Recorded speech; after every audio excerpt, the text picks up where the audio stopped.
적립식이 숙성되면은 거치식 투자, 그냥 몰빵 투자랑 다를 바가 없어진다. 즉 무작정 자산을 모아가는 것이 답은 아니다. 2018년도부터의 백테스팅 결과 그래프예요. 사고 파는 걸 반복하면 6000%가 넘는 수익률을 얻을 수 있는데 상승장에서는 사고 파는 게 아니라 그냥 가지고 있어야죠. 이게 맞아요. 자, 그러면 뭐 어쩌라는 거야. 장기 보유도 안 된다 그러고 정식 투자 안 되고 거치식 투자도 안 되고 전략 보유도 믿지 말라 그러면 어떻게 되냐. 안녕하세요, 개만합니다. 비트코인 현물 ETF가 승인이 됐죠. 이거에 따라서 제 업비트 자동매매 전략, 비트코인과 이더리움에 투자하는 전략이 있는데 이 전략을 수정을 조금 해볼게요. 비트코인 현물 ETF가 승인이 됐고요. 또 올해는 비트코인 반감기가 예정이 돼 있죠. 그래서 24년은 코인 상승장일 확률이 매우 높아졌어요. 물론 반대 견해도 있을 수 있지만 어찌됐든 역사적으로 돌이켜 봤을 때 반감기가 온 해에는 비트코인이 상승을 계속했어요. 아시는 분 아시겠지만 저는 일단 모든 자산, 코인, 주식 다 자동매매, 파이썬 자동매매를 하고 있어요. 왜? 내동매매는 투자 실패할 확률이 높기 때문에 저는 모든 걸 자동매매하고 있는데 비트코인, 이더리움은 저는 안전 전략이라는 걸 만들어서 투자를 해오고 있거든요. 그래서 어떤 전략인지는 이 영상을 체크를 해보시고요. 제가 이 전략에 투자하는 이유는 MDD가 낮아요. 그런데 사실 결과론적 이야기지만 이게 비트코인 차트거든요. 작년 가을에 사두고 그냥 사고 팔고 하지 말고 쭉 장기 투자했으면은 어때요? 그냥 뭐 전략으로 사고 파는 것보다 더 높은 단순 보유 수익률을 누릴 수 있었어요. 그쵸? 그런데 결과론적 이야기잖아요. 타임프레임을 늘려서 작년 가을부터가 아니라 한 3년 전, 4년 전으로 돌이켜보면 그리고 그렇게 백테스팅을 해보면 단순 보유하는 건 엄청난 위험성이 있어요. MDD가 높죠. 마이너스 70% 이상의 MDD를 경험할 수 있고 이 이야기는 뭐냐면 내가 코인에 투자를 했어. 내가 1000만 원을 투자했는데 700만 원이 날아갈 수 있다는 이야기예요. MDD는 최대 낙폭 그걸 의미해요. 고점 대비 얼마나 낙폭이 심했냐. 내가 재수없게 고점에 1000만 원이 물렸다면 700만 원이 날아갔다는 이야기예요. 물론 버텼으면 수익을 냈겠지만 이거 못 버티는 사람이 더 많죠. 손절하거나 또 물타다가 손해를 키우죠. 그래서 MDD가 높은 전략은 곧 투자 실패 확률이 높다라고 이해하셔도 됩니다. 단순 보유해서 이렇게 높은 수익률을 가져갈 수 있을 것 같지만 길게 보면 아니에요. 제가 투자하고 있는 전략에 2018년도부터의 백테스팅 결과 그래프예요. 무릎에 사서 어깨에 파는 걸 반복하는 거죠. 그렇게 큰 수익은 못 먹어도 짧게 수익을 먹고 떨어지는 거예요. 이걸 반복했더니 어떻게 되느냐. MDD 성장이 낮아요. 수익률이 6000%가 넘어가요. MDD는 마이너스 15% 정도로 괜찮죠. 이거 제 개인 전략이고요. 만약에 2018년 1월에 단순 보유했어. 코인의 미래를 믿고 2018년이면 언제예요? 거의 5년 전인가요? 그때 장기 투자했으면은 수익률이 높을 것 같죠? 네, 높아요. 187%의 고수익을 얻을 수 있어요. 그런데 보세요. 사고 파는 걸 반복하면 6000%가 넘는 수익률을 얻을 수 있는데 187% 흥지적으로 적죠. 그래서 단순 보유하는 게 정답이 아니에요. 그리고 적립식 투자도 많이 하는데 답이 아닐 수 있어요. 왜냐면 적립식을 하는 이유는 조금씩 사면 평단도 낮아지고 뭐 이렇게 하락장이든 상승장이든 계속 모아갈 거잖아요. 그러면 결국 평단이 맞춰져서 괜찮지 않을까라는 판단일 텐데 적립식으로 모아가는 것이 5년 모았어. 그럼 어떻게 돼요? 눈덩이가 이만큼 커져요. 그럼 여기에 적립식으로 이만큼 붙여봤자 간에 기별도 안 가죠. 만약에 눈덩이가 커졌는데 폭락장이 오면 어떻게 돼요? 이 눈덩이가 반토막이 되겠죠. 그러니까 거치식과 다를 바가 없어요. 적립식이 숙성되면은 거치식 투자, 그냥 몰빵 투자랑 다를 바가 없어진다. 즉 무작정 자산을 모아가는 것이 답은 아니다. 이해하셨죠? 그러면 아까 제가 보여드린 것처럼 이런 전략, 여기에 몰빵해야 되냐, 사고 파는 전략에 투자하는 것이 답이냐, 또 그것도 아니에요. 투자에 있어서 정답은 없죠. 절대적인 투자 전략이라는 건 존재하지 않아요. 전략을 맹신하고 올인하는 것만큼 위험한 것도 없어요. 아무리 백테스팅을 통해서 낮은 MDD를 확인을 했어도 MDD 나쁘지 않잖아요. 수익률도 매우 높고요. 근데 이 MDD를 갱신하지 말라는 법이 없어요.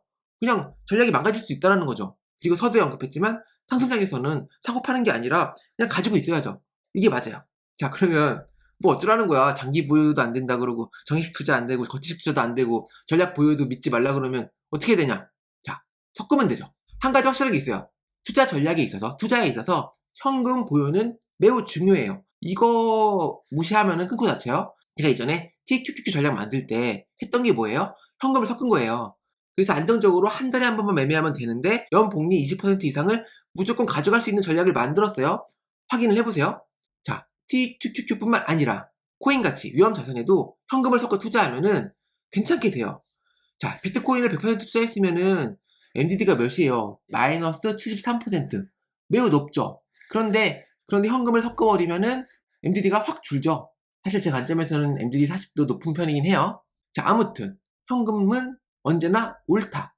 자, 그래서 이 관점을 가지고 와서 제 전략을 수정을 해보도록 하겠습니다. 일단 제가 자동 매매하는 코드는 여기서 확인할 수 있으니까 제 유튜브 영상 설명글 댓글에 제 블로그 링크 개마나 블로그에 오셔가지고 체크를 해보시고요. 자, 이 전략이에요. 여기 백테스팅 코드랑 실제 자동 매매 봇이 있어요. 이동평균선과 돌파 매매 등이 섞여있는 전략이에요. 이 전략의 성과는 아까 그래프에 보여줬죠? 이거예요, 이거. 자, 이거. 그래서 제가 이걸 어떻게 추정할 거냐면은 상승장에서 매수를 안 하고 있으면 포모가 올 수 있잖아요. 오르는 데다가 안 가지고 있어. 포지션이 없어. 매수하고 있어야 되는데. 근데 전략상 아무 때나 매수하지 않아요. 매수하는 시점이 정해져 있고 또 매도 했을 때 항상 수익이 나는 것도 아니에요. 그럼 상승장에서 매수 안 하고 있어. 아쉽죠. 또 이 상승장에서도 이렇게 조정이 있잖아요. 조정하고 오르는데 이 조정 구간에 또 손해를 만들어요. 전략 특성상 어쩔 수 없어. 하지만 이걸 감당하면은 단순 모유 수익률보다 훨씬 높은 수익을 가져갈 수 있는 거죠. 그런데 상승장에서 누가 봐도 상승장인데 내가 포지션이 없으면은 좀 불안해요. 괜히 사고 싶고. 그래서 이렇게 코드를 변경을 했어요. 고정 비중을 가져가도록 한 거죠. 그러니까 예시로 비트코인 10%는 고정, 무조건 투자하는 거예요. 그리고 40%는 가변. 이건 전략에 의해서 매도를 하는 거죠. 이더리움도 마찬가지고요. 그래서 이 전략에 투자한 금액의 20%는 계속 투자를 하는 거고요. 80%는 전략대로 매매를 하는 거예요. 이렇게 되면은 일부 비중을 항상 가지고 있으니까 상승장에서 외롭지 않죠. 물론 이렇게 되면은 MDD는 조금 증가가 될 거예요.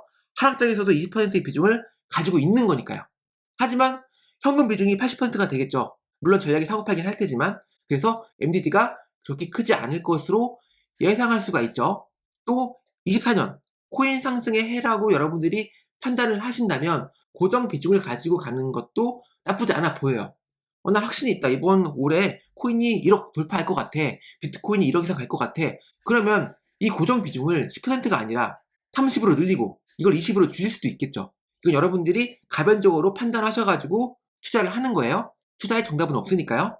그래서 코드가 있으신 분들은 고정 비중 가져가는 거 코드를 변경하셔가지고 투자를 하시면 되는데 이게 좀 어려울까봐 제가 코드를 만들어 봤습니다. 픽스비라는 버전을 만들어서 제 코드를 수정을 했어요. 그리고 코드를 추가했으니까 픽스비로 검색하셔가지고 제가 어떤 코드를 수정했는지 체크를 해보세요. 뭐 아시겠지만 투자 비중은 이렇게 업비트의 총 평가금에서 내가 얼만큼을 이 전략에 투자할 것인지, 제 경우는 70%를 할당할 것이어서 0.7로 설정을 한 거예요. 그래서 전략에 투자할 현금, 원금은 이렇게 설정할 수 있다라는 거 감안하시고요. 고정 비중은 이렇게 설정하시면 돼요. 비트코인 40%, 10%는 고정 비중, 이더리움은 40%는 사고 파는 거죠. 현금 보유할 수도 있는 거고요. 근데 10%는 무조건 투자하는 거, 0.1. 이렇게 설정하시면 돼요. 근데 나는 코인에 확신이 있다. 아까 말씀드렸지만 나는 이번 올해 비트코인 1억 넘어서 2억도 갈 수 있을 것 같아. 그러면 고정 비중 늘려야죠. 고정 비중 늘리면 돼요. 이걸 만약에 0.4로 바꿨다. 그럼 이걸 0.1로 바꿔야죠. 0.5를 맞춰주면 돼요. 이거 합쳐가지고 100%를 맞춰주면 되는 거예요. 이해하셨죠? 그리고 이 코드에 대한 설명은 또 제 블로그에 나와 있으니까 제 코드를 가지고 계신 분들은, 자동 매매를 하시는 분들은 체크를 해보세요. 자, 코인도 아무 기준 없이 매매하는 것보다 저처럼 좀 너무 편해요. 지금 수익을 잘 내고 있어. 자동 매매 프로그램 하나 만들어 놓으면 나무 키우듯이, 물론 이거 모조긴 하지만 인공이긴 하지만 나무 키우듯이 여러분들 자산을 안정적으로 키울 수 있으니까. 물론 손해가 날 수도 있죠.